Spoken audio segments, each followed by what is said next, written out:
নড়াচড়া করুন, স্বাস্থ্য সুস্থ রাখুন। নড়াচড়া করুন, স্বাস্থ্য সুস্থ রাখুন। নড়াচড়া করলে আমরা যারা একটু মোটা আছি চিকন হয়ে যাব, একটু হাঁটতে হবে। এগুলি অ্যাডভাইসগুলি করবেন। আপনারা তো ভালো জানেন, আমাদের চেয়ে অনেক ভালো জানেন এগুলি। আজকে আপনাদের এখানে আমাদের মাননীয় প্রধানমন্ত্রীর যে কর্মসূচি, ডেঙ্গু, চিকনগুনিয়া এবং আদার্স অপরিষ্কার অপরিচ্ছন্নতার জন্যে যে মাছি মশা উপদ্রব, সেগুলির থেকে পরিত্রাণ পাওয়ার জন্যে আজকে এই পরিষ্কার পরিচ্ছন্নতা অভিযান সারা দেশব্যাপী মাননীয় প্রধানমন্ত্রীর নির্দেশে প্রতি শনিবার শুরু হয়েছে। গত শনিবারে আমরা উপজেলা হেডকোয়ার্টার করেছি। আজকে আমরা হেলথ কমপ্লেক্সে, কেরানীগঞ্জ হেলথ কমপ্লেক্সে এসেছি এবং এখান থেকে আমরা 12টায় আমাদের প্রোগ্রাম আছে হজরতপুর 20 শয্যা বিশিষ্ট হেলথ কমপ্লেক্স।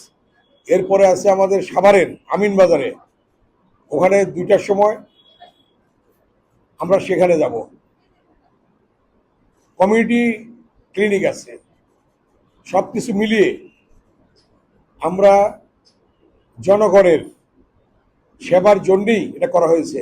আমি যখন হেলথের দায়িত্বে ছিলাম 2001-এ,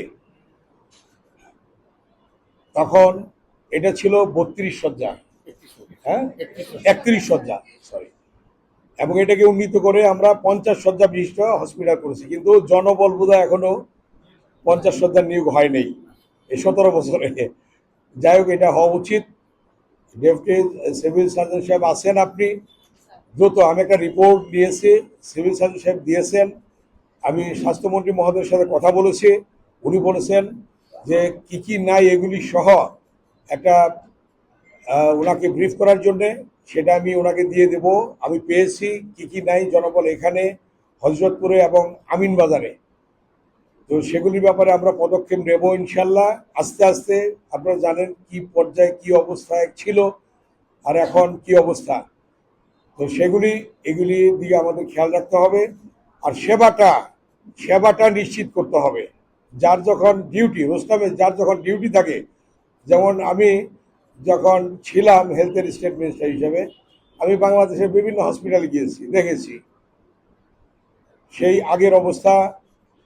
এই 17 বছর কি হয়েছে জানি না। এখন আমার অনুরোধ থাকবে, বিনীত অনুরোধ আপনাদের কাছে, সেটা হলো সবাই যেন যার যার দায়িত্বটা আমরা পালন করি। সেই পালন করার মধ্য দিয়ে রুগীদের সেবাটা দিতে পারি, এলাকার জনগণের সেবা দিতে পারি। এদিকে দয়া করে আপনারা খেয়াল রাখবেন। আর এখানে আমরা সবাই এক পরিবার, এই পরিবারভুক্ত হয়ে আমরা জনগণের সেবা